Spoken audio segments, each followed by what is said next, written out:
WWE Raw is the go-home show before Crown Jewel 2021 comes around. We will also learn who the finalists in the King of the Ring and the Queen's Crown tournament are on the show. A whole lot of special matches have also been announced for this week's show. Drew McIntyre and Big E team up again to take on Dolph Ziggler and Robert Roode. Charlotte Flair takes on Bianca Belair for the WWE Raw Women's Championship. RK-Bro will take on the Street Profits in babyface versus babyface action.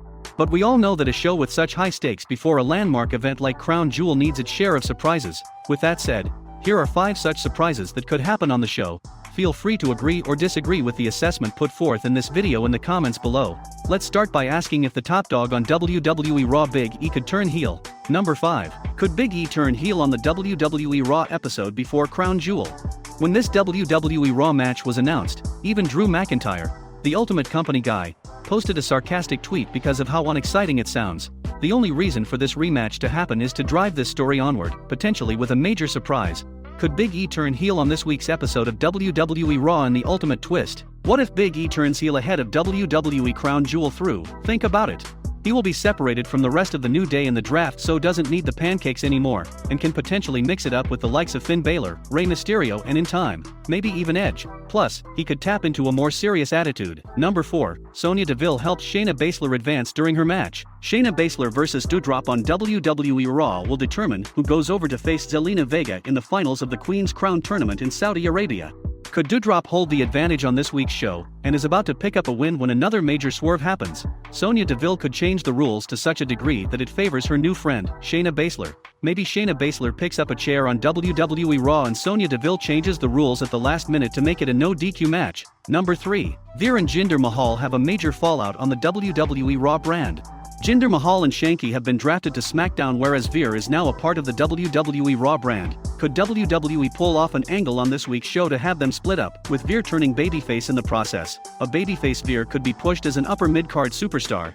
Vince McMahon is always looking for that breakthrough superstar to conquer the big Indian market. Number 2. Alexa Bliss shows up on WWE Raw to cause a major swerve.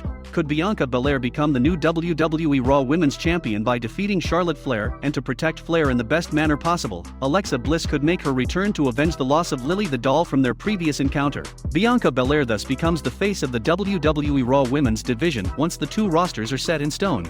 Meanwhile, Sasha Banks could defeat Becky Lynch and Bianca Belair in Saudi Arabia to become the new WWE SmackDown Women's Champion. She carries the title to the brand. All is right with the world once again. Number 1. Gable Steveson picks up his first win on this week's show. Gable Steveson has clearly been fast-tracked to WWE Raw because the company believes he can be a good asset for the brand going forward. In line with the same, he could pick up his first major win on this week's show. Could we see him defeat someone like Karrion Kross in his debut performance, or even John Morrison? Becky Lynch took a shot at Sasha Banks after suffering her first pinfall loss in 29 months. Arch-rivals Becky Lynch and Sasha Banks collided in singles competition on last night's supersized SmackDown. The 2 women beat the tar out of each other for the better part of the contest. The finish to the match saw Becky Lynch get pinned by Banks due to interference by Bianca Belair. Becky Lynch is not happy with how things turned out on SmackDown. She took a jibe at Sasha's win over her in a tweet. At the Money in the Bank 2019 pay-per-view, Becky Lynch pulled double duty as she defended both the Raw and SmackDown women's titles. Lynch put Lacey Evans down to retain her Raw women's title, but fell prey to Charlotte Flair and lost the SmackDown women's title.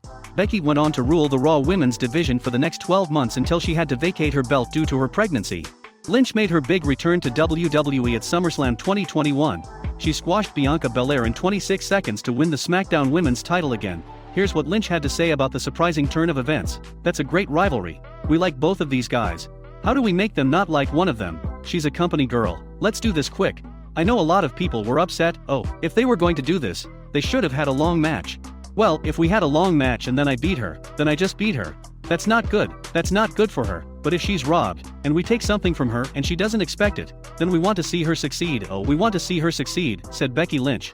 Becky Lynch, Bianca Belair, and Sasha Banks will compete in a triple threat match for the SmackDown Women's title. The much-awaited battle is mere days away, and will take place at Crown Jewel 2021 in Saudi Arabia. Were you a fan of Becky's 29-month streak ending via an interference? Will she manage to walk out of Crown Jewel with the belt still on her shoulder? Paul Heyman dropped a big hint regarding Naomi's off-screen addition to Roman Reigns' Bloodline during an exclusive interview with Sportskeeda Wrestling's Rick Ucchino. Naomi's name has often been associated with the top WWE faction, and Heyman alluded that the SmackDown Women's Champion might already be a part of Roman Reigns' table. Paul Heyman noted that fans don't see the complete picture on TV as secret negotiations also happen after the cameras stop rolling. Roman Reigns' special counsel stayed in character. Has Naomi already been recruited into Roman Reigns' stable? Here's what Paul Heyman told SK Wrestling's Rick Ucchino. How do you know she's not already at the table? Because it's not on television. Does everything happen on television? We're on television 2 hours a week and tomorrow, by the way, 2.5 hours on FS1. That leaves a lot of time for the rest of the week when there are machinations and maneuvers and negotiations and strategies and things happening that you don't see on television. How do you know she is not at the table already? Exactly, Heyman revealed. Naomi has been embroiled in a feud with Sonya Deville on SmackDown in recent weeks, and their rivalry has even led to Sonya's return to the ring. Naomi was recently drafted back to SmackDown, and her focus now will be to overcome Sonya Deville's challenge. However, Paul Heyman's latest comments indicate that Jimmy's wife could be involved in Roman Reigns' plans somewhere down the line. What are your thoughts on Naomi's likely inclusion in the Bloodline? Share them in the comments section below. Seth Rollins took a jibe at Bray Wyatt and Jon Moxley's WWE exit in his latest interview with Kayla Braxton on Talking Smack. Seth Rollins is all set to enter Hell in a Cell to take on WWE Hall of Famer Edge on October 21st. Rollins has previously competed inside the unforgiving structure 3 times. 2 out of his 3 Hell in a Cell opponents aren't in WWE anymore. Bray Wyatt and Jon Moxley. Seth Rollins had a hearty laugh at the expense of his former WWE peers. Here's what he said. I've actually spent more time inside the cell than Edge has, and I'm capable of being more dangerous inside the cell than he is. And if you don't believe me, you can just ask the guys that I've been in the cell with. Oh, that's right, 2 out of 3 of them aren't here anymore. Laughs maniacally, said Rollins about Bray Wyatt and Jon Moxley. Seth Rollins started a feud with Jon Moxley following the implosion of the Shield in 2014.